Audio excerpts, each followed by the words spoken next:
Okay, so Ben Affleck is setting the record straight about a few things. First, Ben told The Hollywood Reporter he does not blame his ex-wife Jennifer Garner for his drinking. Back in 2021, Ben told Howard Stern he'd probably still be drinking if he was married to his first wife, but now Ben says that was misinterpreted and used for clickbait. He said he alone was to blame for his behavior and that he was trying to fill a hole with his drinking.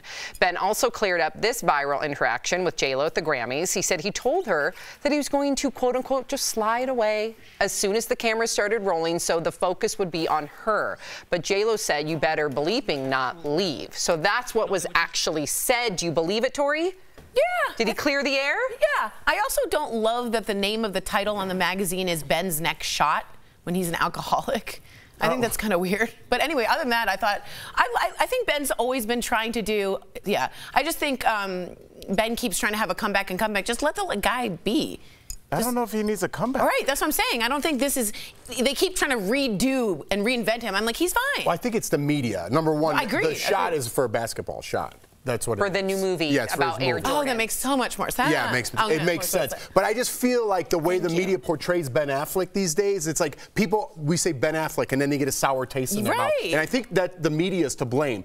Who else in Hollywood or any part of your life, when someone goes through a divorce that's very public, alcoholism very openly, and talks about it, and we're like, Ben Affleck, what a loser. And every picture is him smoking in the press. And it's like, aren't we supposed to pick people up? Everyone else we pick up, but for some reason, this guy's a punching bag for the media. With the Dunkin' Donuts and he's gotten sober, and we still beat up on him. I know. Like, is he ever going to win?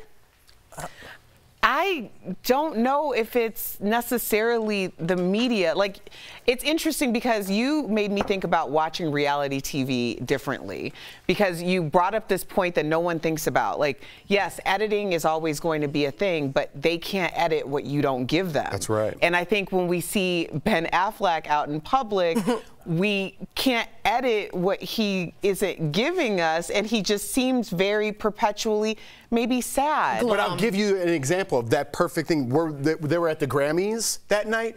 They show Ben like this, and then all over Instagram is him with his friends taking pictures and smiling and laughing, but the media chose the ones where he looks frumpy and he's not happy. I mean, you could edit anyone that way, and the media does. Doesn't the media kind of choose storylines for people when they're trying to sell magazines? Of course. So it's like, you know, Bill Murray is famously, they always show him kind of being jovial, and he crashes weddings and golf parties and things like that.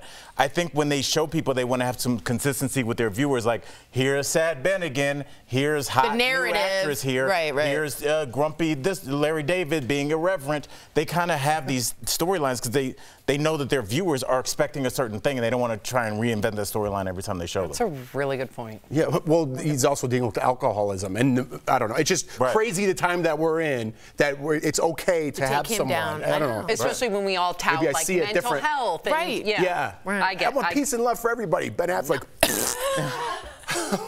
Speaking of actors, actor Ke Huy Quan is worried about becoming a one-hit wonder. He told Variety he's afraid his Oscar win will be a one-time thing. He said he's already committed to a few projects, but has no offers for future roles on the table. Ke Huy previously said he quit acting for 20 years because no one would hire him. So that got us thinking about actors who won Oscars, but didn't work much after that. Who could forget Roberto Benigni's epic win for Best Actor for Life is Beautiful in 1999? He never really gained any traction in Hollywood and went back to making movies in Italy. Now there's Cuba Gooding Jr. He gave a memorable speech after his win for Jerry Maguire, but a few years ago he told Page Six after his Oscar win he acted in, quote, utter trash. Now Mira Sorvino never really became a bankable Hollywood star after she won Best Supporting Actress in 1996 for Mighty Aphrodite, and Halle Berry became the first and only black woman to win Best Actress in 2002 for Monsters Ball. 2 years later she was in the box office bomb Catwoman, but she's done a number of different projects since then. So I don't know if we can throw a Halle Berry in the mix. I feel like she's been culturally relevant the entire time. But she's had TV series and films. And, yeah, go ahead. No, I was just saying, as it pertains to the other actors, Jeff, you're a real life movie and television actor. You really are.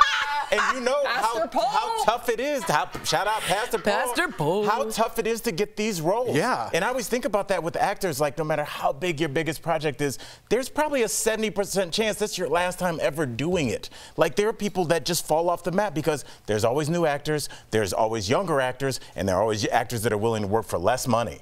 And that Oscar, now when your agent goes, hey, here's Oscar-winning Ke Huy, and this is why we're adding an extra zero to her check, we'll say, well, why don't we get that young woman over there who has 2 less zeros? And I think it just becomes a money thing. Yeah, I think that's a good point. You know, it's lightning striking when you get that. And your Oscar doesn't just pertain to your acting, obviously it does, but you got to play the game. Hollywood's a business, Hollywood's a game. You got to play that game to get that other big role. You got to have the agent to set you up in that position. Someone like Ke Huy Quan is maybe still climbing that ladder, even though he won an Oscar. That lightning struck for him. It's hard for lightning to strike twice. I'm done talking. Okay, I appreciate you, John. I also think, though, if there was a good comeback, wouldn't you love to see Spielberg direct him again in something now? Yes, I would love Spielberg to pick up. I mean, he put him in Indiana Jones, started his whole career. There's a great circle back. I think he's a better actor, more versatile than we give him credit for, only because in the movie, he plays lots of different people in different universes, and he does it quite well. So I'd like to see Ke Huy Quan in not that kind of excited role, in a more subtle role. I would too. I would like to see that. Yeah. I will say, though, too, I don't think we're giving enough credit to sometimes how actors may be off camera. I mean, it is a real thing. If you're showing up to, you know, work with substance abuse issues, you know, or some controversy, or you're late every day. And I'm not wearing saying house slippers, you know. I am wearing house slippers. I didn't know you were still wearing them. But my point is, sometimes it's not a curse. It's your behavior may not be suitable for a 14-hour workday. That's fair. So I think we need to remember that as well. You got to act your best. Okay. Can we clip that? No. Look at Josh. Please don't. Send it where? I don't know. Yeah, To thank me. you. To me, yeah. All right. Al will take care of it. Jeff's going to have a lot to say about this next story. I'm just going to be mum. Alternative band The Cure is taking on Ticketmaster and their extra fees, Jeff. The band's frontman, Robert Smith, told fans he was sickened after he heard about Ticketmaster's extra fees for their upcoming tour. Now, the band purposely tried to keep ticket prices low, but found out the price later doubled thanks to the company's fees. A fan tweeted out the receipt for 4 tickets at $20 each, so $80, right? But after a service fee, facility charges, and processing fees, the price ended up being $172. That's so not okay. Robert later tweeted out that after speaking with Ticketmaster, he was able to get fans a refund of between $5 and $10. Why are these ticket fees so out of control? Al will explain a little bit deeper about it because it is a monopoly, but I'm just going to speak to the viewer. Anger. Yeah, Yeah, just anger, the angry viewer. It's ridiculous. It's more than double the ticket. Yes. Like legit. And it's becoming such a problem that the president is talking about it Biden's now. all over he this. addressed that. And his I State of will the Union. vote He's still for tweeting about someone. it. I will vote for someone if they fix this problem. I promise. That's where my vote would go. I know everyone has different reasons for voting. Jeff, this is a huge. Yeah, it is. Junk fees. He's right. Junk fees. I can't. They're stealing. Taking advantage, This is the mafia working in plain sight. They're stealing money. How? Listen, when I buy a ticket for me and my wife, it's like $200 a piece. That's $400 just for us. So that's $800 if you put on the processing fees, plus the babysitter, plus the Uber drivers. Who could afford to go see these people anymore? It's ridiculous. It's out of control. It's double the money. And all these artists need to get together and say, we are no longer playing these venues if Ticketmaster is in charge of our tickets. They need to organize. Yes, we clap for them. And who's the other company? That's what happens when there's a When monopoly. you take down a monopoly, you have other things come up in the vacuum. How long did that take? It took them like 50 years to break up AT&T. When you allow monopolies like this to happen, Erica, you've been talking about it since day one. They dangle the keys over here. President says something silly, something goofy. And meanwhile, monopolies are forming where now you and your wife can't go see a concert because it's 3 times what it said on the website. And it's because Ticketmaster also, not only do they book the artists, they own like the venue, the people that provide the drinks drinks and the food and set the chairs up, and they own the actual venue itself. So they end up negotiating against themselves. So what are you going to do? If you're an artist and you're saying, oh, I'm the Cure, I don't like your policies, Ticketmaster, and they're like, okay, cool. Well, when you try and go to Boston or Cleveland or Florida, we're going to not let you work in any of our venues, and good luck with any of the other artists on your label represented by you trying to do our thing. So it's a bullying tactic, and there's no other option. There is, though, just very final thought. Just be glad we have Elizabeth Warren and people who are consumer protectors in Congress who are asking the makers of Ticketmaster to Congress to question them. That's a big deal that they're coming to Congress. We need it. Yes. Yep. Yes. Okay. Hoda Kotb is open to having her co-anchors set her up on a date after Savannah Guthrie and Jenna Bush Hager offered to play matchmaker. Watch. I actually trust you guys implicitly. So if you thought somebody was good for me, I would trust you and go out on that date. Oh, that was beautiful. Eric and I both are Cupids. Let me get my bow ready. Yes, called get your bow. Proudly. Your bow. Proudly. Yeah, tell your story and then I'll tell mine. Yes, we hooked up the first bestie I made here in Denver, Shauna, with my husband's, who wasn't my husband at the time, but one of his colleagues at work.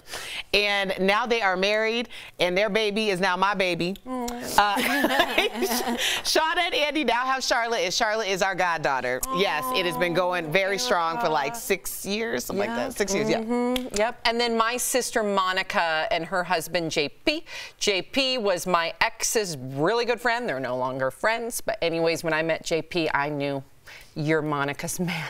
Really? Yes. And I got my bow out and I went boop. And then he got poked. Sure did. Anyways, they're married. They're married That's like so good. 20 years now. That's amazing. Nice. And Judy has 3 kids. You call it the Yenta, the matchmaker, right? And you say, I'll dance at the first dance at your wedding. And that's what your wish is for the person. And there are people in the studio that I've helped on Hinge that it's still going well. I thought a Yenta was gossipy. Yeah, she's also the gossip. Okay, but she's don't call us the Yenta. No, the real I'll Yenta. take the Yenta. No, Yenta really Y'all know means I can't hold a matchmaker. secret. Okay, I'm the matchmaker. Yeah. Yeah. All right. I am very happy to, I've tried to interject in some other situations. Yeah. Just know I'm good, okay? I am good. I think of everything. Yes, I do. She is. She is really good.